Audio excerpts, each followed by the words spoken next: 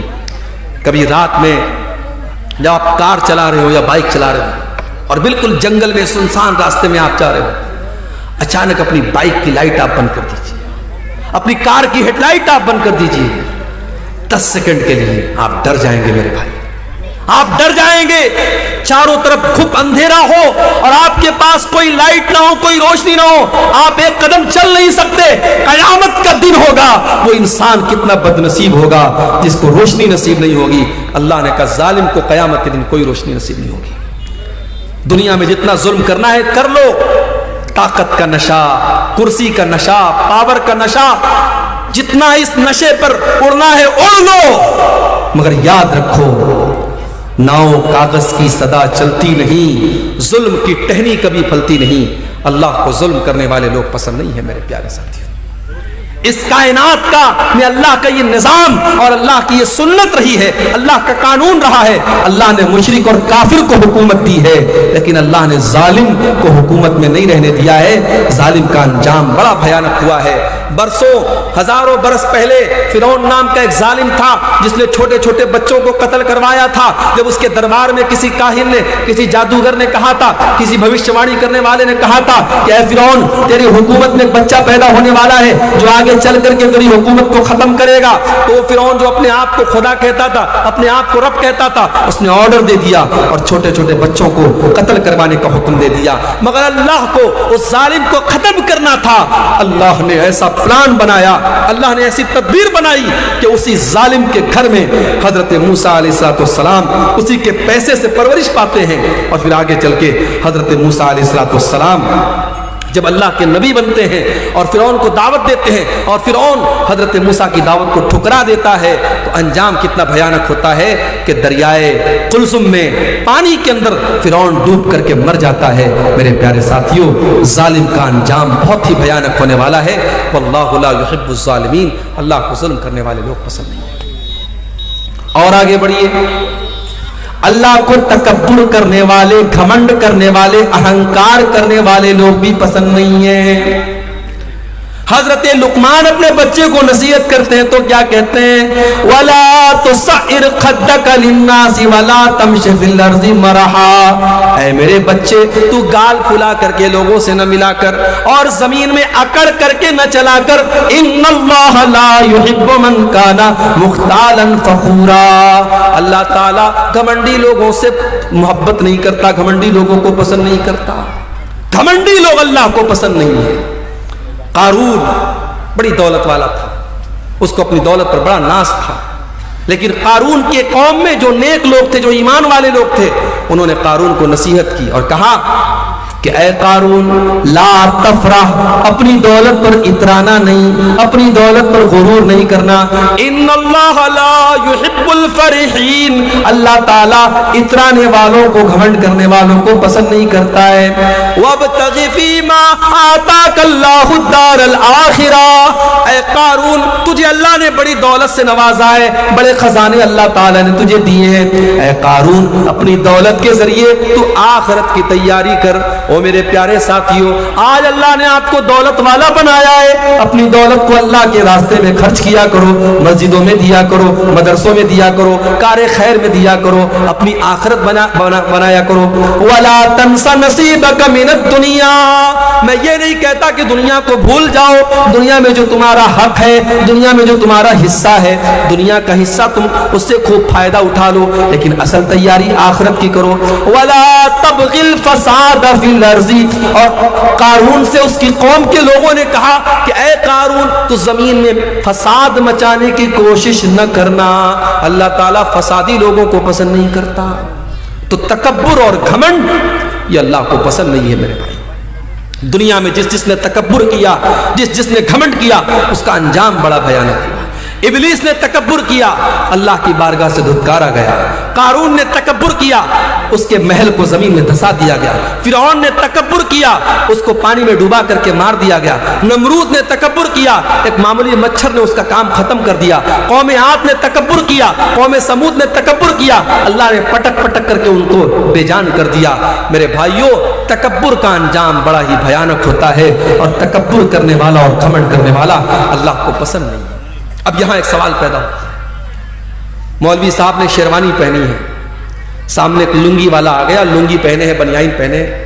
اب مولوی صاحب کے دل میں فیلنگ آئی کہ یار میں 10,000 روپے کا کپڑا پہنا ہوں، یہ 500 روپے کا کپڑا پہنا ہے۔ مولوی صاحب کے اندر ایک فیلنگ آئی، حاجی صاحب کے اندر ایک فیلنگ آئی کہ میں پیسے والا آدمی ہوں، میرا کپڑا اس کے کپڑے سے اچھا ہے۔ تو کیا اچھا کپڑا پہننا یہ حرام ہے؟ اگر ہم پیسے والے ہیں، دولت والے ہیں، تو کیا ہم مہنگا کپڑا نہیں پہن سکتے، اچھا کپڑا نہیں پہن سکتے؟ ایسا کوئی مسئلہ نہیں۔ آپ اگر پیسے والے ہیں، آپ اگر دولت والے ہیں تو آپ اچھا کپڑا پہن سکتے ہیں، بلکہ پہننا چاہیے۔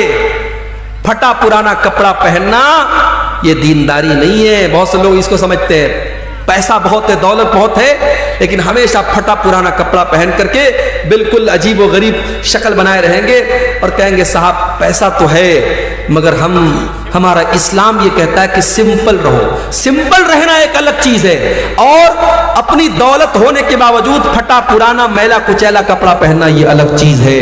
اللہ کے نبی کے ایک صحابی آئے، اللہ کے نبی نے دیکھا کہ بڑی ان کے کپڑے بڑے میلے کچیلے ہیں۔ آپ نے کہا دولت ہے تمہارے پاس، پیسہ ہے تمہارے پاس؟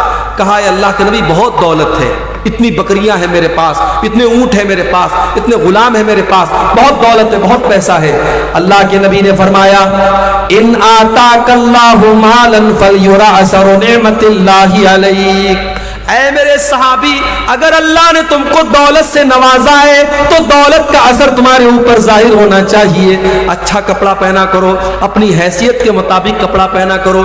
اچھا کپڑا پہننا برا نہیں ہے، ہاں اچھا کپڑا پہننے کے بعد جب گھر سے نکلو تو جو تم سے کمزور کپڑا پہنے ہوئے ہیں اس کو تم کبھی حقیر مت سمجھنا، یہ تکبر ہو جائے گا۔ اللہ کے نبی فرماتے ہیں ان اللہ جمیل یحب الجمال، اللہ تعالیٰ خوبصورت ہے اور خوبصورتی کو پسند کرتا ہے۔ اچھا کپڑا پہننا یہ گناہ نہیں ہے، اچھا جوتا پہننا یہ گناہ نہیں ہے، بلکہ گناہ کیا ہے؟ الکبر بطر الحق وغمط الناس، تکبر یہ ہے، گھمنڈ یہ ہے انسان دوسروں کو حقیر سمجھے، دوسروں کو معمولی سمجھے اور اپنے آپ کو بڑا سمجھے، یہ تکبر ہے میرے پیارے ساتھیوں۔ اور میرے نبی نے اور اللہ نے تکبر سے منع کیا ہے۔ اللہ کے نبی نے تو یہاں تک فرمایا لا يدخل الجنت من کان فی قلبہ مثقال ذرۃ من الکبر، جس کے دل میں ذرہ برابر بھی تکبر ہوگا، گھمنڈ ہوگا، اہنکار ہوگا، وہ جنت میں نہیں جائے گا۔ اس لیے تکبر سے بچو،